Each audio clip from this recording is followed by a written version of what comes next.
Welcome back. Welcome back. Your man Diamond K in here, of course. The all-new radioonfire.com. So, happy Friday to everybody, first of all, before we get this thing going. If you were thinking that just one situation at the Capitol was gonna just be the only one for the year, you were wrong. You were definitely wrong. Diamond K in the morning. Here on the program, we deliver the biggest political and trending news stories of the day with interviews and original reporting from Atlanta and Baltimore. I'm in both cities.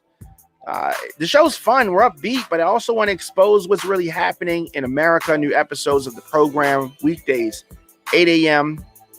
But I don't want you to miss any of our live broadcasts, just like this particular one here. We drop a post as news happens. So in addition to the 8 a.m. program, we're here throughout the day. Hit the notification bell so you get alerts when we go live. So here's the thing. Capitol Police, a police officer, was killed today after an idiotic man rammed a car into two officers at the barricade. Of course, you know that they have upped security at the Capitol, naturally. So this guy, this genius, rams the car into the two officers outside of the Capitol. Then he gets out the car with a knife. What you gonna do with that besides make me mad? So this is the second line of duty death this year. The country's still recovering from the January 6th insurrection. So this guy, not sure what was going on with him. The way that the security is at the Capitol now, this is the choice that he makes. So video shows the driver, the crashed car, emerging with the knife in his hand and starting to run at a pair of officers. So the driver stabbed one of the officers. Authorities then shot the suspect, who died at the hospital. So the Capitol Police Acting Chief Pittman asked the public to continue to keep the Capitol Police and their families in your prayers. It has been an extremely difficult time for U.S. Capitol Police after the events of January 6th and now the events that have occurred here today. So, the crash and the shooting happened at a security checkpoint. So you've seen the photos. You know that they have upped the security at the Capitol. If any of you have gone to the Capitol before, it's totally different from how it was, how you remember it. So the checkpoint, like I said, the Congress is on recess. So it comes as Washington, the region remains on edge. Nearly 3 months after this Trump mob, armed insurrectionists stormed the Capitol back in January. And you remember why they did that, right? They were trying to certify Joe Biden's presidential win. And these Trump supporters, they weren't having it. 5 people died in that riot, the January 6th, including Capitol Police Officer Brian Sicknick, who was among the badly outnumbered force trying to fight off these insurrectionists.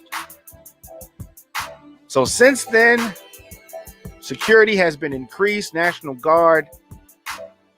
It's crazy over there. The suspect did not appear to have been on the police radar, but the attack underscores that the building, the campus, the whole thing,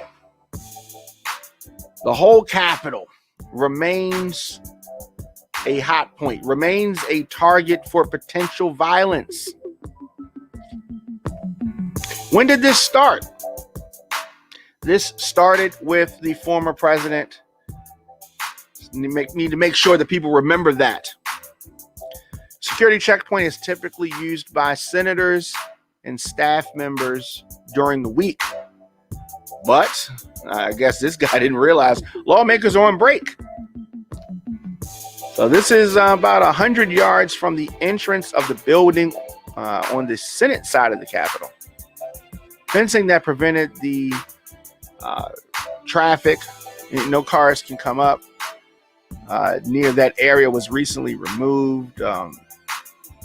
It's one of those things that sadly we're going to have to be on alert for. So the whole Capitol placed on lockdown after this shooting. Staffers were told they could not enter or exit the buildings. And the National Guard, of course, mobilizing near that area of the crash. It's crazy over there. It's crazy. Just tuning in, Diamond K in the morning on the all-new radioonfire.com. Program is available in the WRF Radio app. Simply download WRF Radio in your app store. Leave me a comment. Scroll your timeline. Attend a Zoom meeting. Send an email while listening to Diamond K in the morning. Also on Apple Podcasts, anywhere you get podcasts, just search Diamond K in the morning. Hit that subscribe button. And definitely share the program. Get breaking news and adult conversations covering topics that are important to the Black culture. Visit radioonfire.com for our original reporting, podcast, TV programs, all of that. President Biden just departed the White House, heading over to Camp David when this attack occurred. He was traveling with a member of the National Security Council staff who briefed him on the incident. So now there it is. They also have video online showing a dark-colored sedan crashed in the vehicle barrier. So that's the photo we have here. K9 police inspecting the vehicle, trying to find out, what does he have in there. So this is how the Easter weekend starts off. Man. You man, Diamond K, I'm going to be back. Like I said, this is going to be a big news day. A lot of things going on. You can always support the program. You can do that via Cash App. It's $DJ Diamond K. PayPal.me/radioonfire. DJ Diamond K at gmail.com is how you get in touch with me. Visit radioonfire.com. And like I said, this is not the last time you're going to hear from me today.